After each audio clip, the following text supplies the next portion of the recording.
Capacity, capacity, capacity. We all know it's a problem right now and will persist in the future, so you don't need to provide us with the statistics on it, but rather could you give us 3 or 4 of your ideas for either dealing with the ramifications of overcrowding now, what might be able to be done to help alleviate what's going on in the classrooms in the schools now, and or what could be done going forward to deal with this continuing problem of too few seats for too many students? Going forward, we need to set priorities straight. Certainly, we need space for students to study in a private space where they're not taking tests in the hallways, which I saw this morning. And we do have a lot of bells and whistles on things in Arlington. We like to do things, top notch, A+, and I love that. That's great. That's why I like to live here. But when we're, doing custom large windows that overlook, HVAC systems on the top of Washington Lee, I think that's something we can forego. And not to criticize really small things, but those recommendations for doing things like that, I don't know how they happen. But going forward, we need to make sure priorities are space for students. And can we creatively find new places to stick schools? I believe we can. We don't have to necessarily demolish an old county building to do so, although that might work in Aurora Hills, it might work. I think as a former realtor, I can bring some knowledge to this and work with landlords. I am a landlord in Arlington.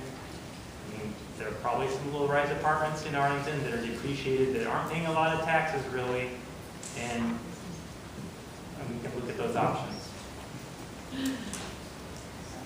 Okay, so ideas on capacity. First of all, one of my favorite projects in Arlington is the renovation of Washington Lee High School, in which they reconfigured the inside of the building, reallocated the space during the day, and ended up with 300 additional seats in the school for $5 million. That made me very happy. I'd like to see that also done at Wakefield and at Yorktown for a total of 600 new seats at the high school level. I think that what I understand from the teachers I've talked to there, it's been very successful to provide a teacher's lounge and a different flexible way to use the space internally. I also believe we have to build new schools. I believe we've just recently approved conceptual designs for Stratford, Wilson, and the new elementary school the new elementary school in South Arlington will be coming up. But I think we're going to have to do that. We're probably going to have a couple more coming within the next CIP.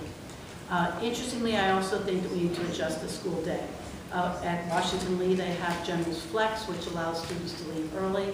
I think that we should allow that. We should do some more online learning. And I think expand the school day. I have students in my own home who start school at what they call zero period, which is at 7:30 in the morning, and they go into the afternoon, and I think we could probably do more of that and be more flexible, particularly with our high school students, which is actually where we have the greatest capacity crunch right now. The first thing I think we need to do is we need to review the planning factors, particularly for the elementary schools. The planning factors tend to be linear. So many more students, so many more, a high percentage of support staff and teachers. I think though, a heavily crowded school, it's not really a linear relationship. There's probably more strains there. So we can look at that and possibly give more resources to our particularly crowded schools. I do think we need to, rather than build a fourth comprehensive high school, I think we need to continue to build programs like Arlington Tech and use facilities that either are existing or are new facilities and possibly in some of the areas like Roslyn. And I do think we should particularly rethink the senior year in high school, and in terms of offering more opportunities for internships and other opportunities to be outside of school. We can change our scheduling so that students can spend a large part of the time productively off campus.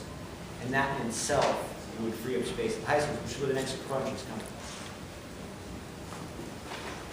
I think that as we look at capacity, we need to make sure that we're looking at creative solutions, that we are also considering our community engagement seriously.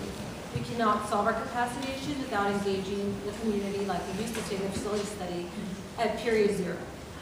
It's important that we start from the beginning. Some of the ideas that I have for immediate capacity solution at the high school level is let's look at high school a little differently. Probably from 10th on, because freshman year is a transition year from middle school to high school. But if we looked at high school kind of like our local high school was our local community college, our children would be able to have the flexibility of using the school all day. They could design their own schedules like they will be doing in college. If you have a child who has to work part-time because they're helping support their families, they can decide to take their classes in the evening. They could, if you have a child who loves to be challenged and wants to take more and more classes, they could graduate early. It provides open opportunity for internships. It provides every student, regardless of their situation, flexibility to obtain their high school diploma at their pace. And in the future, we really need to recognize that we're going to have to build new schools. We cannot solve our capacity without building new schools at the elementary school level and the high school level. And we'll have to be creative about that as well. Hopefully we'll be able to work with the county. I look forward to it. Collaboration with our county is important right now. And ensuring that we're using our buildings with the community, multi-use buildings. Thank you.